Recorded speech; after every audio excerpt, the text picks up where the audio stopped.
So as a business owner, a lot of our employees have questions. What's going to happen? What's going to happen to my job? What is our plans?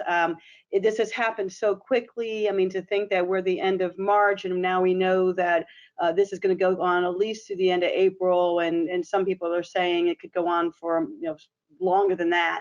So what kind of contingency plans do we have in place? And to do that, then what we're going to do is we kind of need to take an inventory of our business.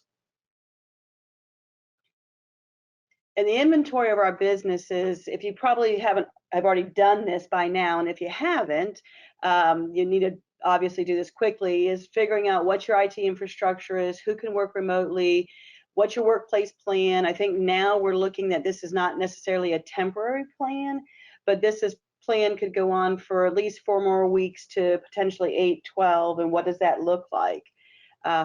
Also now kind of sitting back and say, what is a long-term impact to your supply chain?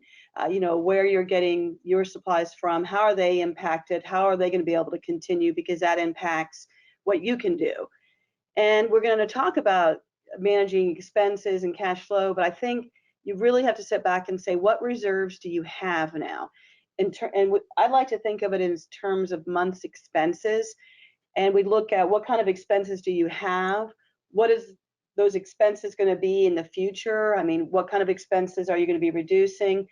A lot of this depends on how open your business is. And that's not a physical opening, but are you able to work remotely? Are you able to manufacture? Are you able to provide services?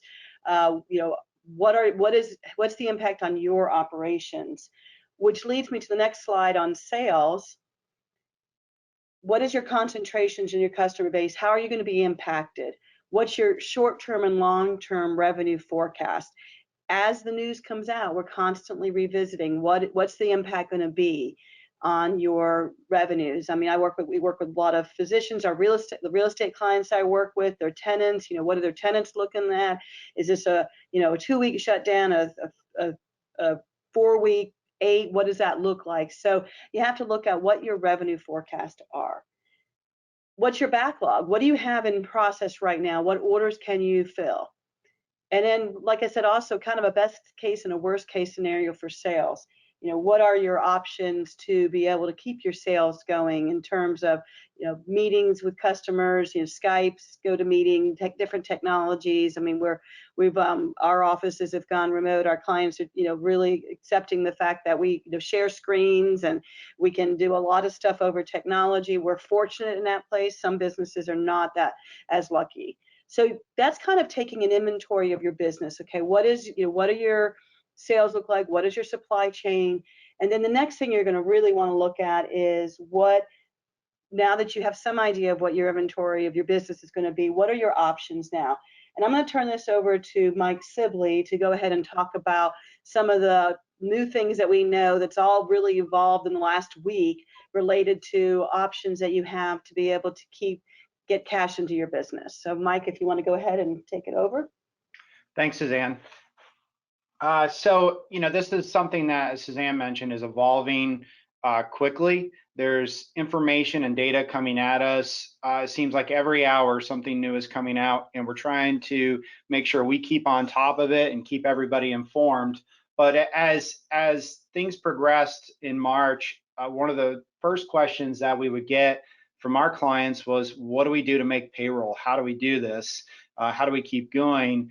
And early on, there was a lot of information on the loan assistance programs that were coming out there, the emergency assistance program. So we immediately looked at financing. Of course, all the things that Suzanne just mentioned were things that we were talking about, but ultimately it came down to, okay, we're going to need some help cash flowing here because we do have a lot of uncertainty.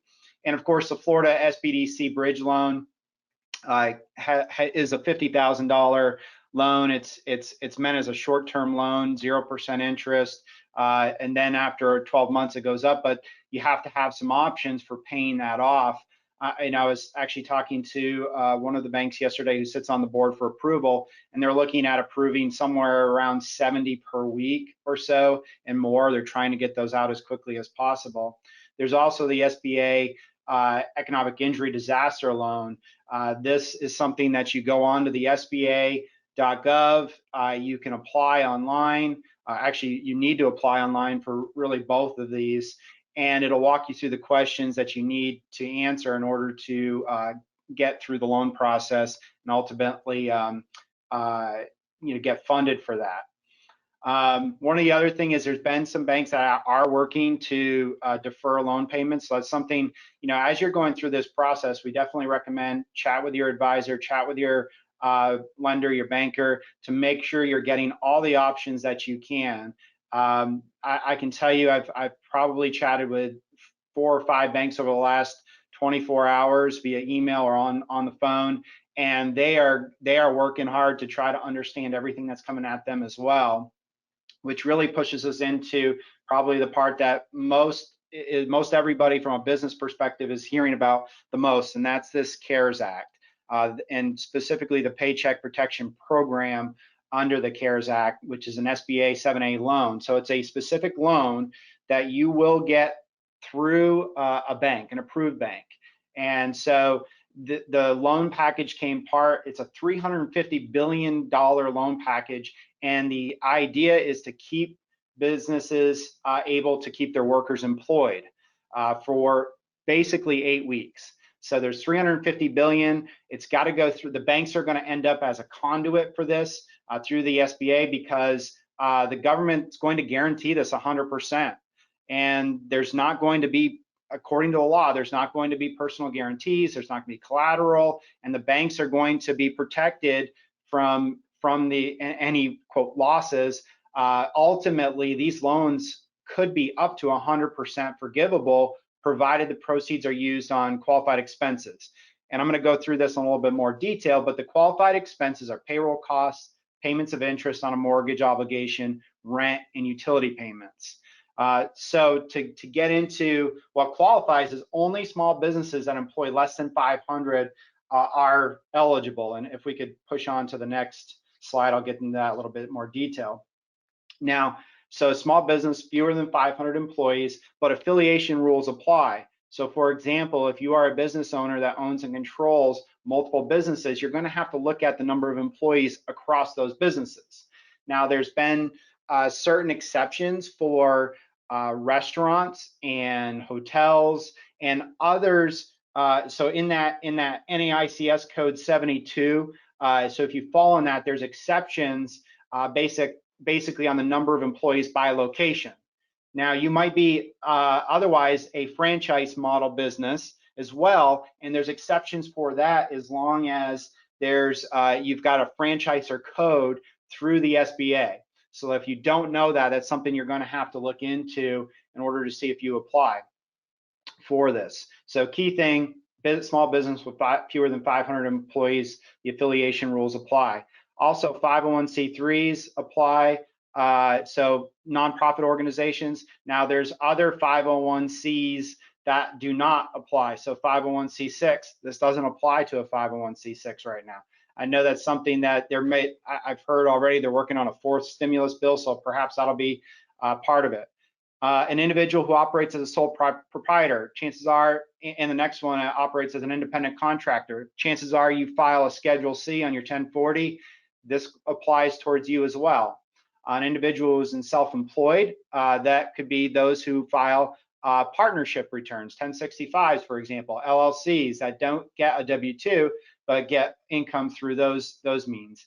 There's travel business, 501c19, veterans organizations, and as I mentioned, there's some special rules that apply if you're in the restaurant, food services sector, again, that NAICS code 72, and there's some exceptions for the franchise model as well. Next slide. So the other thing that is required through this is you must make a good faith certification. My understanding, and again, this is evolving, the AICPA, the American Institute of Certified Public Accountants, has been really, really involved in this. And so we're watching the data, the information they're putting out. And the goal here is to make a very simplified application process. That said, again, speaking with the banks, they've gotten they don't have the rules from the SBA yet. As of right now, there's not an application process available for the banks. I understand it's supposed to start coming out this week, but again, the banks need the SBA to give them the rules. And to some degree, the same for us. We're interpreting this thing, and there's information coming out. I've seen information from various sources and information conflicting with each other. I've seen some sources come out with just wrong information. It's not right. And it just disagrees with 99% of everything else that comes out. And it doesn't follow what the law is specifically saying. That said, other organizations have interpreted it, and there's different interpretations. And until we have the SBA's rules, we're not going to be able to actually get definitive answers to everything. But what we can do, and you'll see in a few minutes, is we can start collecting the information we're going to need to calculate what we can get for a loan. So the next thing in terms of this good faith certification is that the business faces an uncertainty of current economic conditions. Now, I know there's some businesses that are doing extremely well. You keep hearing about the Publixes and some manufacturers that are working specifically with in the medical industry or other industries that serve the trucking industry. There's some of those that are doing well, but most of the businesses are facing some uncertainty. Suzanne mentioned sales before, and that's one of the reasons why you're going to want to take a look at those, and it may be really easy to tell. Your sales could be going down, your supply chain could be affected, your employees may need to be home taking care of their children because of school is out. Now school for a lot are going to they're going to the online learning, and now a lot of parents are becoming de facto teachers to make sure that their kids are structured and working throughout the day. So you do need to make a certification that the current economic conditions make this necessary. So again, you're going to look at sales, collections from customers, your ability to produce, a number of things that will alter the uncertainty. You're going to acknowledge that the funds are going to be used for payroll or making mortgage payments, lease payments, or utility payments. And you can't be applying for this twice. So don't go to 2 or 3 banks and trying to get multiple loans that won't. If you've got another application pending, you're going to create problems for yourselves. And then ultimately, you can't go get this loan and then go get another loan for it. So those are some of the things that you're going to have to certify to. Again, pretty basic. I don't think there's any, that's the difficulty should not be there. Next slide, please. So the question is how much can you get out of this loan? And the law says it's the lesser of $10 million or 2.5 times the average monthly payroll for 1 year preceding the date of the loan. So let's think about this right now. And you're going to see banks asking for you to start gathering this information, and that's exactly what we're working with our clients now. We've gone through this training internally with our teams. So for those out there that are James Moore clients, contact your team within James Moore to start working through this process. Gather the data now. But when they say the average monthly payroll for 1 year preceding, I kind of look at that as basically through today. Most people don't process payroll on Monday or Tuesday, so probably last week you processed the payroll. So start with that and go back 12 months, and you're going to have an average for that. So payroll costs, though, are not just your gross wages. There's multiple things in this, and this is where you've got to be careful.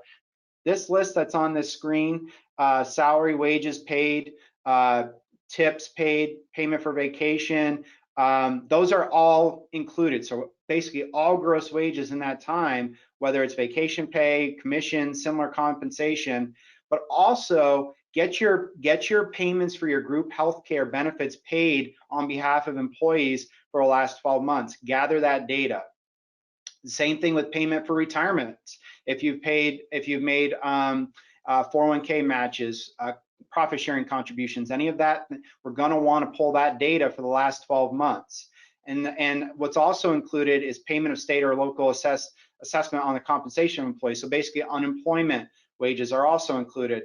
So while you're gathering this data, so this list is going to be really important.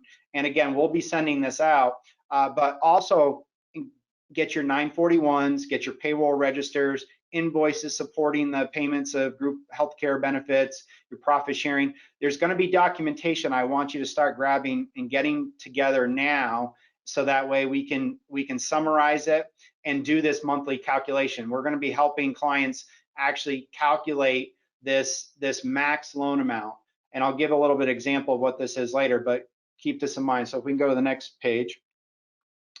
Also, payroll costs to find, if you're a sole proprietor, an independent contractor, get your 1099s together, get your tax returns together, get those payments, that you've been receiving for the last 12 months, pull all that information together. Now there's one piece of the payroll costs that for employers that I haven't included because there's different interpretations of this. One says if you pay independent contractors, so you've got employees and you have some independent contractors that could otherwise kind of be employees, grab that data as well.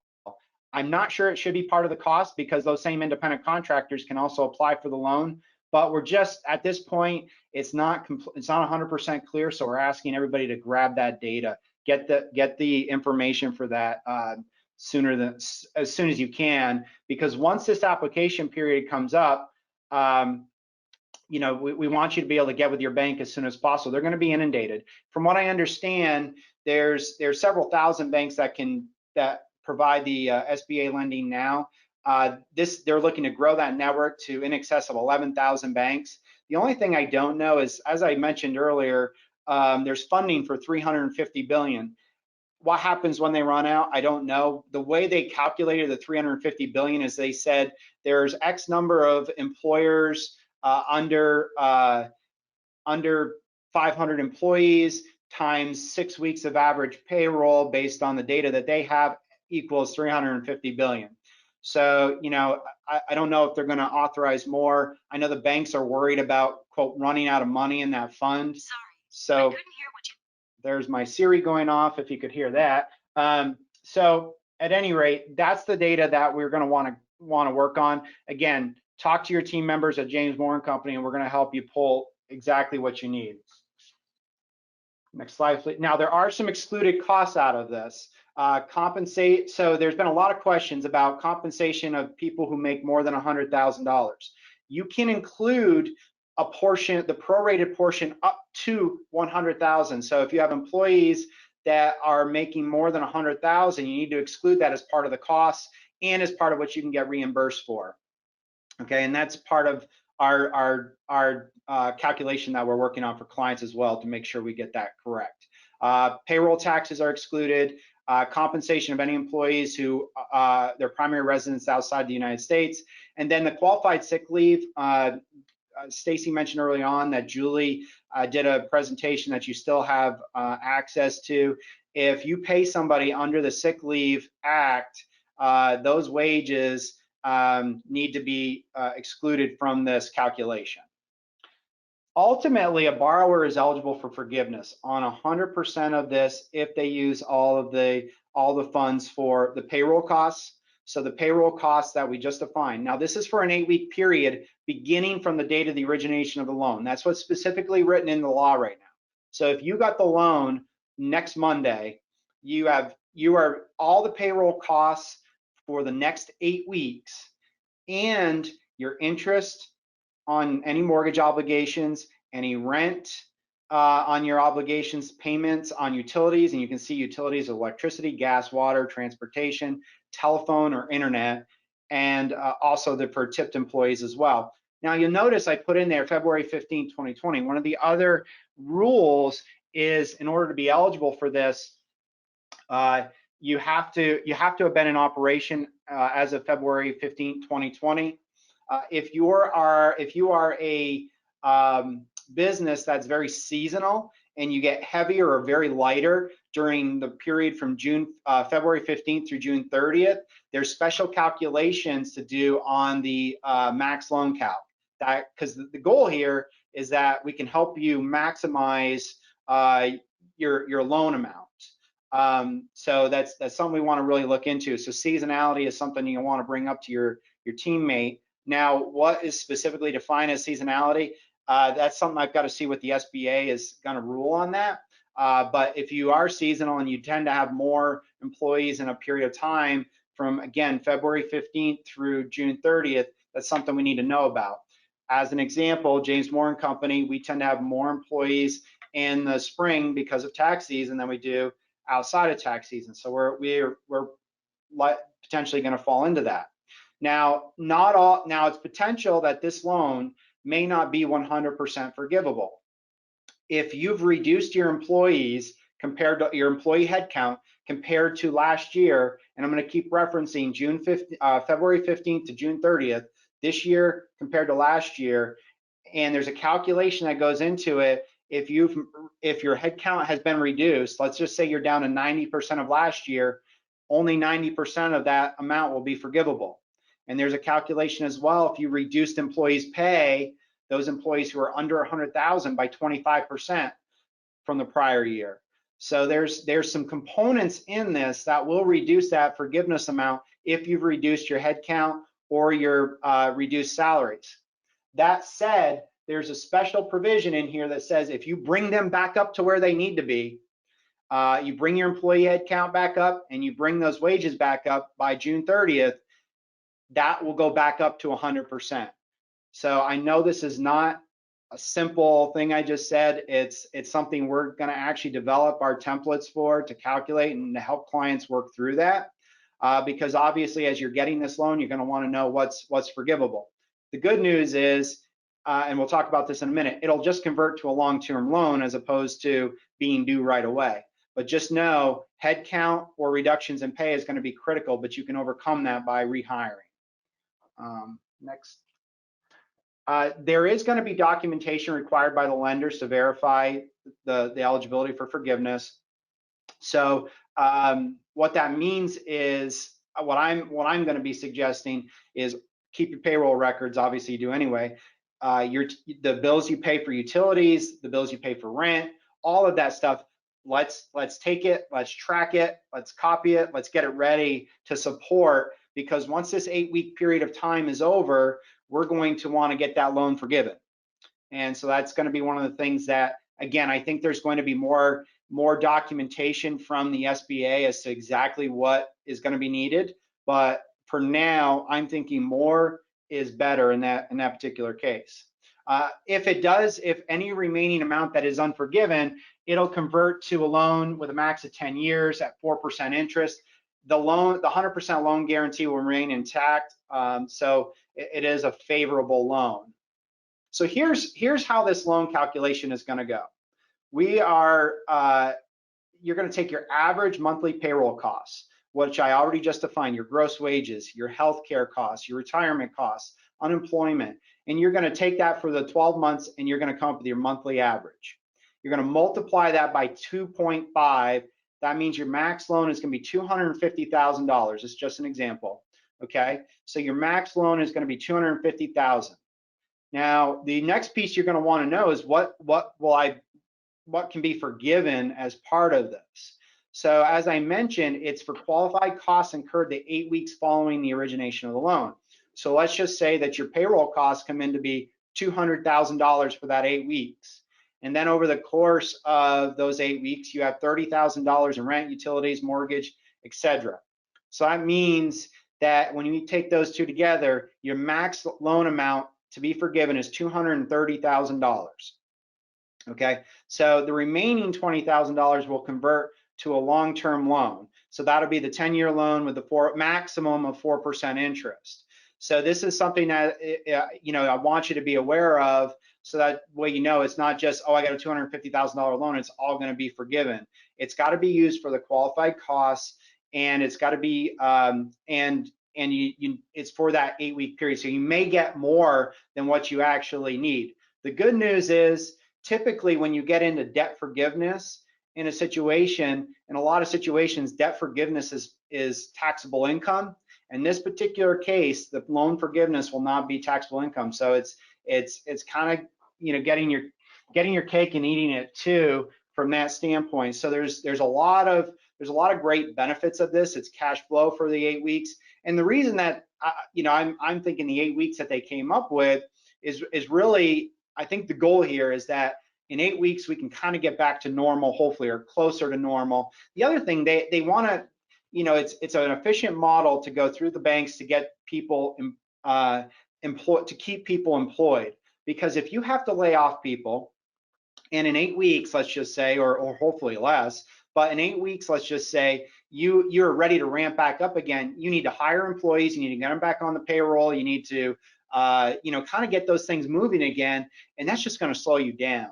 And the goal here is that you can hopefully hit the ground running when everything starts to get back up and moving again. So again, start gathering the data that you can gather, your payroll information for the trailing 12 months, your 941s, gather your healthcare bills, your retirement contributions, and start getting that data together so we can help you get that calculation for the banks. That way, when they're ready, we'll be able to move quickly. I would also recommend, because I've talked to some banks who said, for now, not knowing what they're going to need, get your tax returns for the last couple of years. If your 2019 is not ready, that's okay, but get your financials for 2019, get your financials for 2018, and get your tax returns for the last couple of years, so that way you have that just in case. Again, I think it's supposed to be a relatively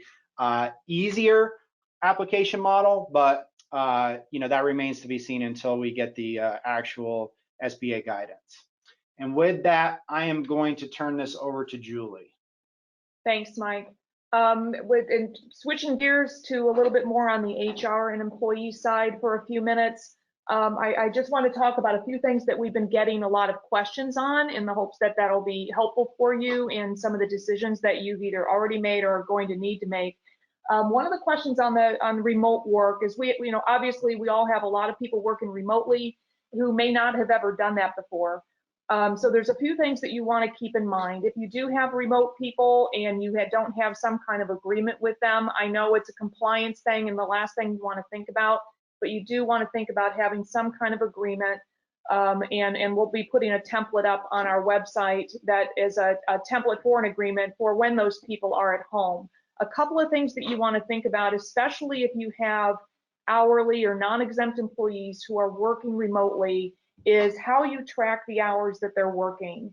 It can be a little bit more difficult, and what a lot of employers will need to consider is putting a curfew on email checking and doing work after hours, those types of things, in an effort to control overtime in the hours that people are working. Because within the letter of the law, if you have somebody who is hourly, who is working remotely, who goes on their phone at 8 p.m. and responds to 4 emails, then you really should be tracking that time. Those are hours worked, and you would be paying for that. So you may want to consider putting some kind of curfew from, say, 6 p.m. or 5 p.m. to 8 a.m., especially for your hourly workforce, where they are not permitted to check email to do work during that time. And if they are doing work during that time, you want to make sure that you capture that in writing. A couple of things to keep in mind when you're making decisions with your workforce, whether it be, hopefully keeping them on, having to furlough or lay off, which I'm going to talk about next, is as far as the hourly or non-exempt people, you only really need to pay for the time that they're actually working. When it comes to your exempt staff, those are your salaried employees, you need to be extremely careful on any deductions in pay. I could do a webinar that would probably take 2 hours and barely touch the surface of how complicated exempt pay and deductions for exempt pay can be. So you want to be really, really careful when you do that or have those considerations. Mike talked a lot about the PPP and the benefits of making decisions to keep people on board, but in some cases that may just not be possible. So I just want to talk a little bit about the difference between a furlough and a layoff, and what that can do to some of the decisions that you make. So a furlough would be temporary suspension. In many cases, employees are kept on payroll. They're just 0-houred out for a period of time, whether that be a week or 2 weeks or 8 weeks or whatever it happens to be. It can be a one-time or it can be rolling. A one-time would be from this Monday for 2 weeks or for a period of time. You could do a rolling furlough, which is 1 week on, 1 week off. You can also do a partial week furlough, but it's a bit of an administrative nightmare. So if you're going to consider something like that, you might want to just get some good advice on how you handle that administratively within your payroll system and your timekeeping system. During a furlough, typically the benefits will continue. A lot of the benefits carriers, if you are offering health benefits, are waiving the work hours requirement if you furlough employees right now. So meaning that if you have employees that are furloughed because they're 0 houring for 30 days, for example, under normal circumstance, a carrier has an hours provision within the contract that says employees are in the eligibility group for benefits if they work a minimum of 30 hours or more per week. Florida Blue, as an example, has waived that requirement for the next 30 days. You're going to want to check with your health carrier and find out exactly what they are doing and what they're permitting if you are considering a furlough, and make sure you get something in writing from the carrier so you have that. In a layoff situation, you're really removing somebody from payroll. Layoff is considered more of a permanent act. You would be removing them from payroll. And they would lose their benefits as they would as if they terminated, and then go on COBRA. There's a lot of things to consider in that case, and some other, you can get really creative if you wanted to try to help employees through that period of time with COBRA. And if you have those scenarios, then please reach out to me or my team, and we're happy to walk through that with you. A couple of other things to consider when it comes to making decisions on furloughs and layoffs. In Florida, there is no laws governing furloughs as far as having to pay out accrued PTO that you might have, or accrued vacation or sick leave. The WARN Act, those of you who this applies to probably already know about it, but just in case, the WARN Act applies if you have over 100 employees. And it's basically a notice period that you are obligated by law to provide employees in case of a plant closing or a mass layoff. Plant closing makes it sound like if it's only a manufacturing plant, and it's not. It's by location. If it's more than 50 employees in a particular location, that would count as a plant closing. And a mass layoff would be 50 or more employees in a particular location. Now, it's expected that a lot of the states will forgive the WARN requirements, which is 60 days prior notice to a layoff. California even did that, and California is not known for necessarily being employer friendly, but even in California, they have waived the requirements of the WARN Act. Florida has not done so as of yet. They may. There's quite a lot of things that we're waiting for additional guidance on with the state of Florida, which I'm going to talk about next.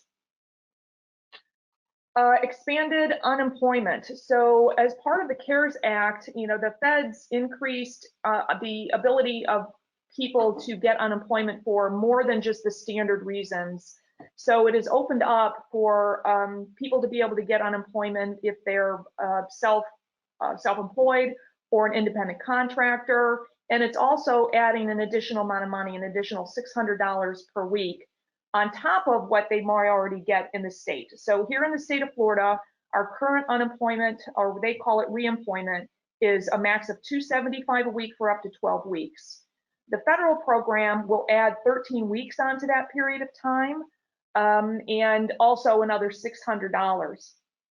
At this point, there is a little bit of conflict going on between what we're hearing from the governor's office and what we've so far seen from the DEO.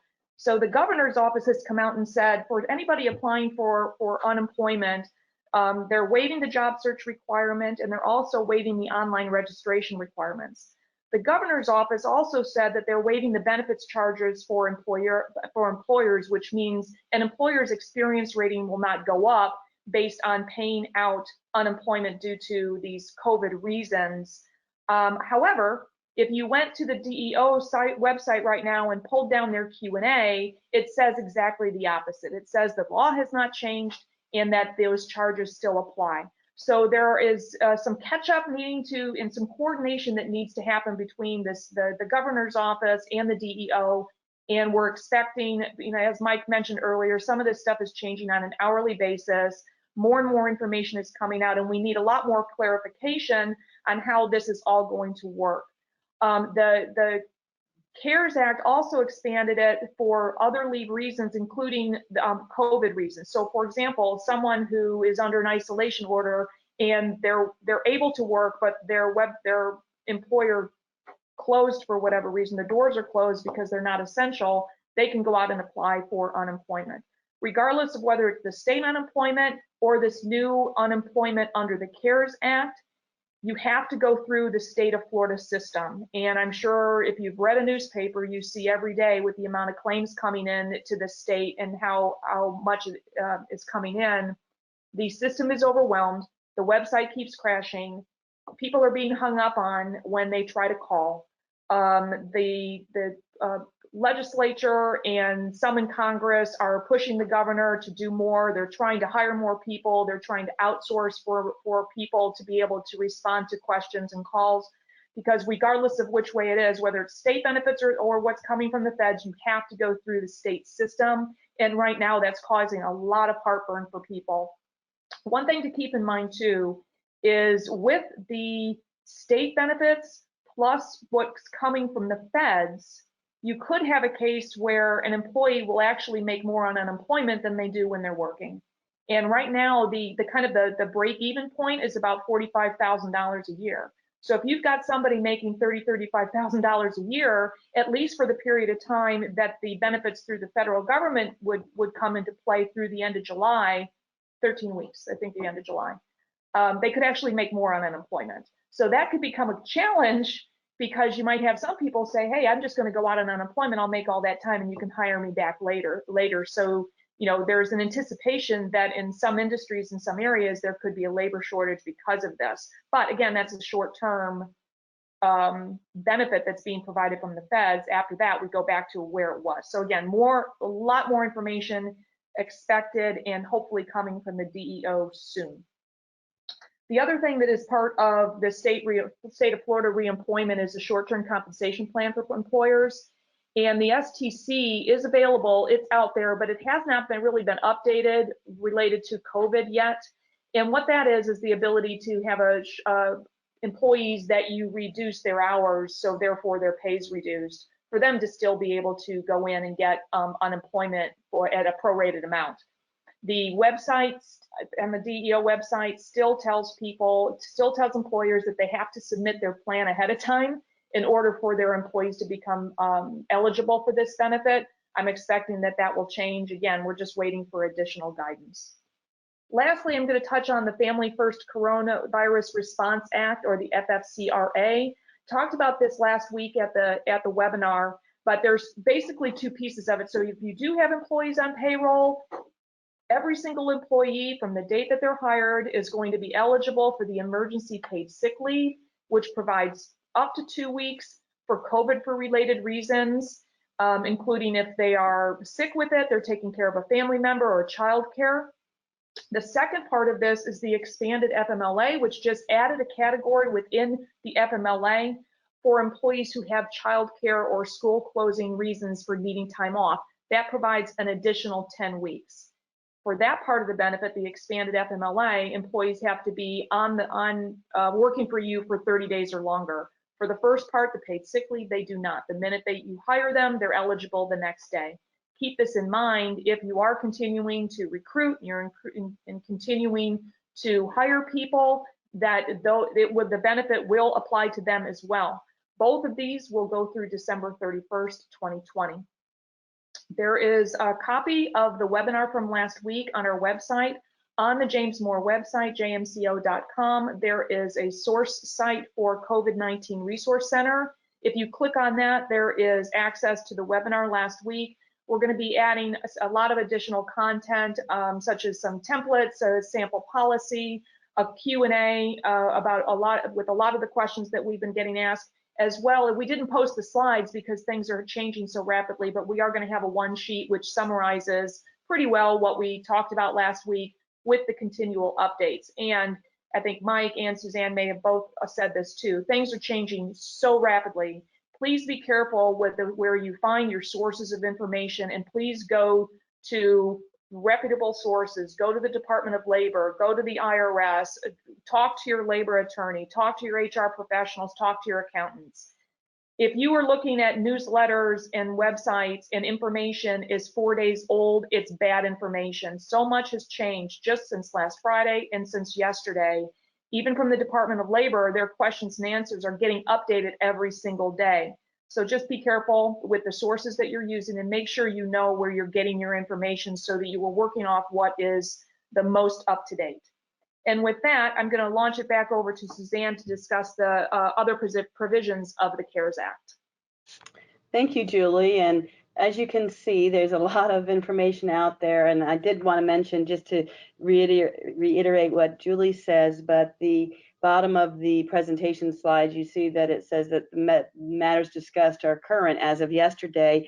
I will admit we did tweak some slides this morning, so we are constantly changing things and getting more and more information. So I think I need to take a deep breath first so we can all relax, because I imagine all of you are going, wow, there's a lot out there, as we are too. And sometimes it's not easy to know what the right way to move forward is, but being informed about it, and at least knowing what your options are, even though we don't have all the answers, I think is key in this current environment. I wanted to talk about a few other items that have happened. In case you've been sleeping under a rock the last couple of weeks, the tax filing and tax payment deadline has been extended to July 15th for anything that was due April 15th. The tax filing deadline being extended is not as critical as the tax payment deadline, because that means normally when you file an extension, you have to pay the taxes in by April 15th, but with the extended deadline, they did extend the payment deadline to July 15th, which we're thankful for, because obviously we're spending a lot of time working on all of these other provisions that are time sensitive, and clients are very understanding that we need to make sure what the most important things are to get done right now, working with everybody on these, particularly on these loans. So that deadline has been extended to July 15th. Some other areas in the CARES Act that was signed on Friday that are going to impact sometimes 2018 and possibly 2019 tax returns. So we are looking at having to go back and look at 18 tax returns.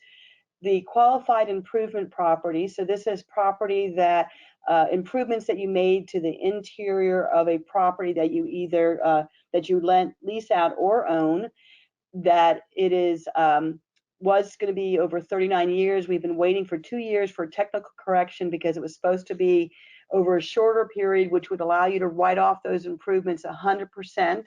They did fix that part of the law in this CARES Act, and so anybody that did any improvements to properties over the last 2 years will be able to take an immediate deduction. This will require amended returns for 2018 that have already been filed. Another item that changed in the CARES Act was in 2017, the law was changed. So for 2018 forward, if you had a loss, an operating loss in your business, you could not carry it back. Now they have amended it. You can only, prior to this amendment, you can only carry it forward, which meant that you couldn't get money back immediately. So the CARES Act did provide that if you had a loss in 2018 or 19, you're going to be able to, and I believe 20, you'll be able to carry it back 5 years. So that means you can go back and get immediate income tax refunds. You take the loss that you had in, let's say, 18, and if it was $100,000, you carry it back and you can get the taxes back on that $100,000 now. You don't have to wait to carry it forward. So we're going to be data mining our tax base and look at everybody that had losses and contact them. If you're aware that you have a loss carryover, obviously reach out to your CPA advisor and they'll be working on helping you get those returns amended to get some cash back now. That was just to be able to stir some cash in the economy now, help the business owners out. Another item that came out in the CARES Act is the delay of payment for employer payroll taxes. So this is for employers, and this is the matching portion of payroll taxes. So it's not the money that you withheld out of your employees' checks, but the amount that you have to match. They're actually going to allow you to defer payment of those payroll taxes. You can defer 100% of the payment till 2021, and then you pay 50% of it in 2021, and then 50% of it in 2022. So this is a big deferral. It's really a cash flow. It's basically an interest-free loan from the government for these payroll taxes. I do caution anybody that does this to be, highly hypersensitive about that. This is a loan. You do have to pay these payroll taxes, and people will have to make sure they budget from a cash flow standpoint. So that is new, and we are still waiting on details exactly how that's going to be done. And so there'll be more information that we will be sending out via probably one of our e-blasts or a video that we may post on our website to talk about these unique, very particular parts of this CARE Act. The next item in the CARE Act is the Employee Retention Tax Credit.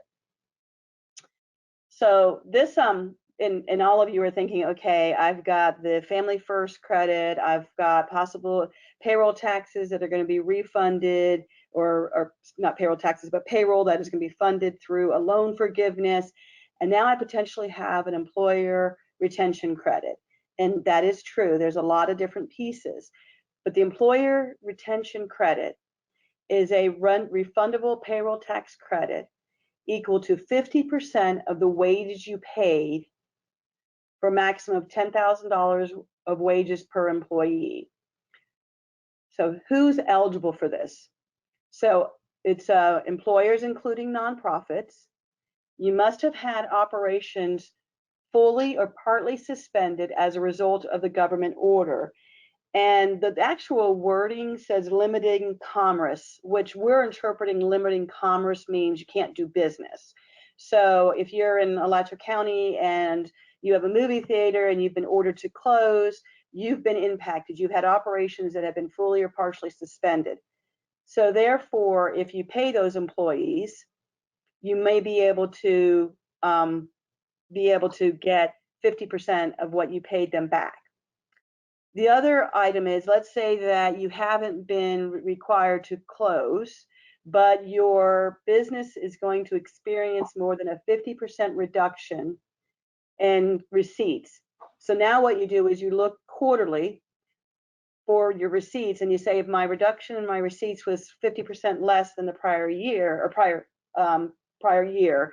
So I'll give you an example. Dentist office, a lot of our medical offices, they're seeing a significant reduction. Obviously, hair salons, anybody that is in the service industry that is seeing these reductions, what they're able to do is they're looking at what the receipts are this quarter versus last quarter. This, of course, is going to be retroactive. You can project it. And if they continue to pay their employees, they'll be able to get the 50% of those employees back from the government.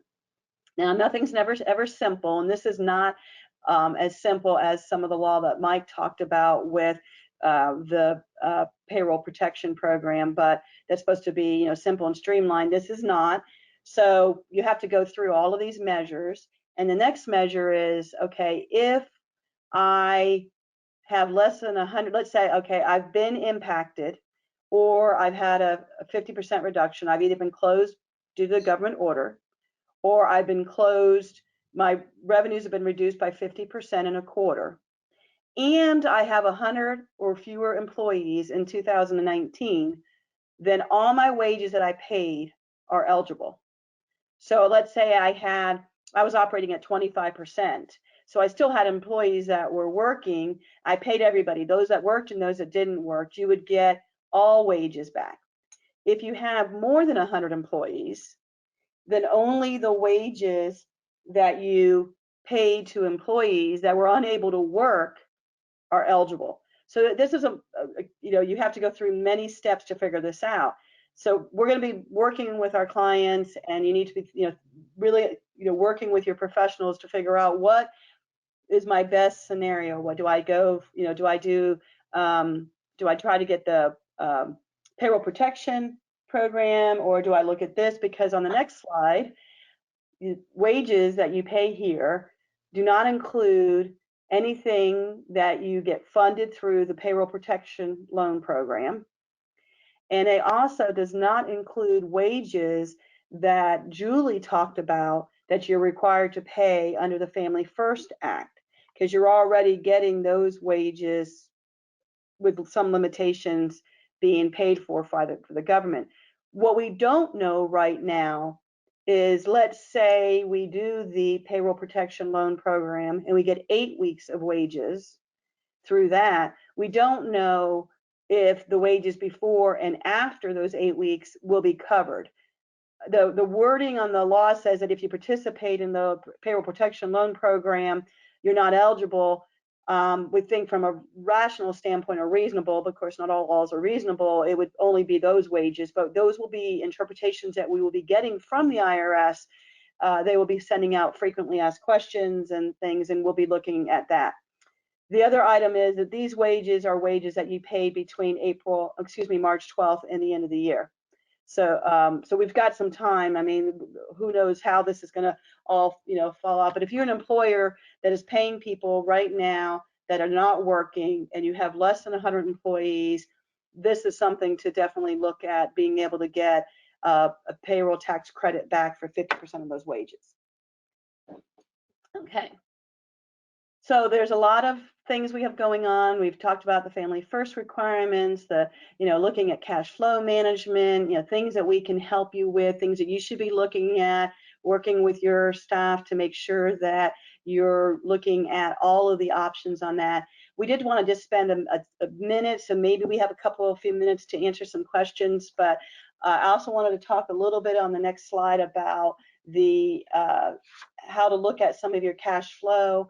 Obviously, cash is king right now. Knowing what your reserves are, best case scenario, worst case scenarios, getting cash in from these loan opportunities, knowing what your fixed costs are. If you're not operating, what are your expenses? If you have no revenue, what are your expenses that you have to incur no matter what? What is your rent?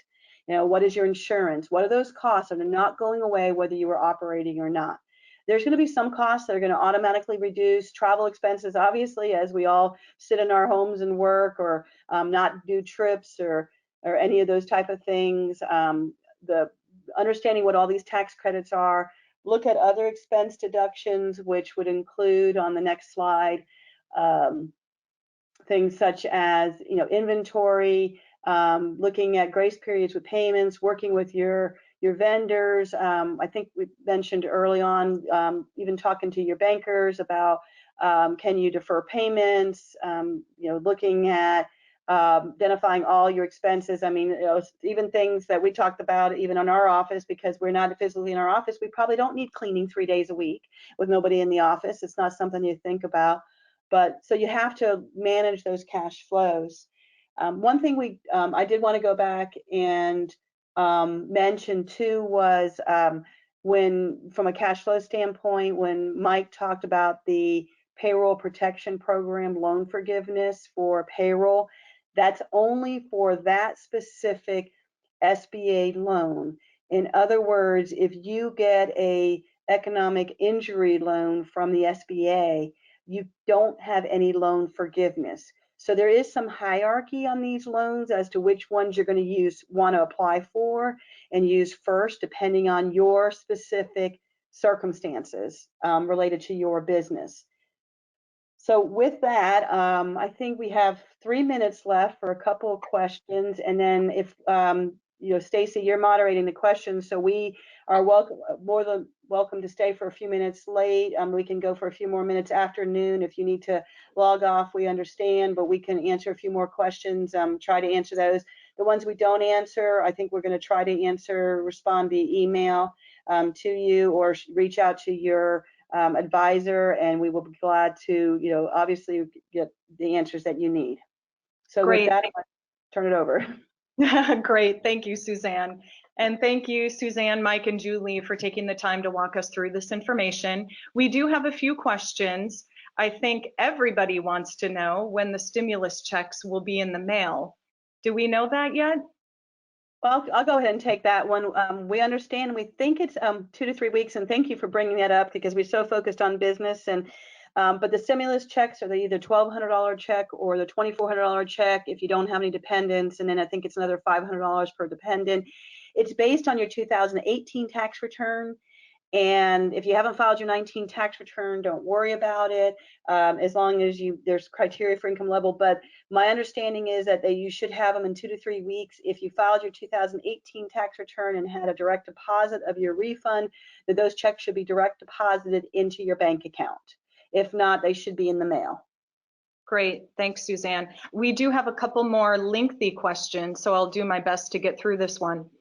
As for the CARES Act payroll cost exclusion, the compensation of an individual employee in excess of an annual salary of $100,000 as prorated for the covered period.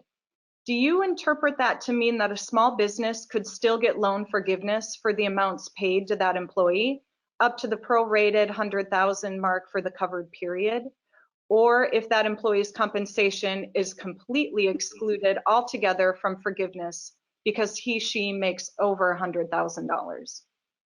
Yeah, I can try to be clear on that. The way we're interpreting it right now, and it seems to be the general interpretation, is that just the portion greater than 100,000 is going to be excluded. So if you took $100,000 and you prorated it for 8 weeks, that's the amount that you would be reimbursed and are effectively forgiven for. Not if you paid that person, if somebody's paid 150,000, that prorated extra 50 you will not get reimbursed for, but up to the 100 you would, again, prorated for that 8 weeks. So we are including that $100,000, no matter how many of the employees, in the maximum loan calc as well.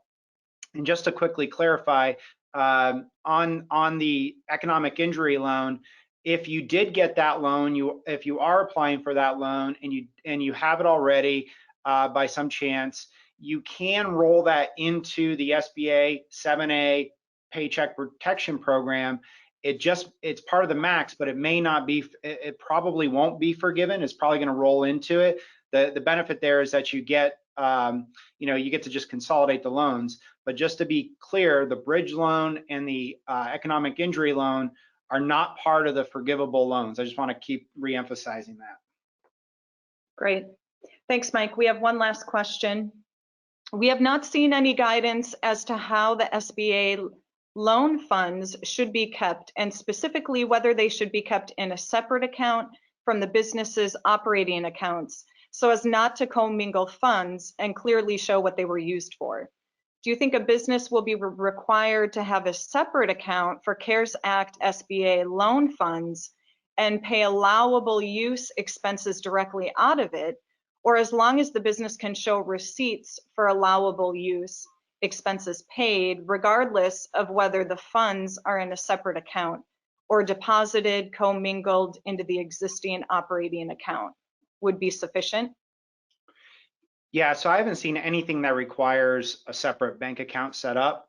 I mentioned a documentation requirement early on, and I believe that you're going to have to submit documents that prove that the money was spent, that you had those invoices, that those costs were there to support the reimbursement.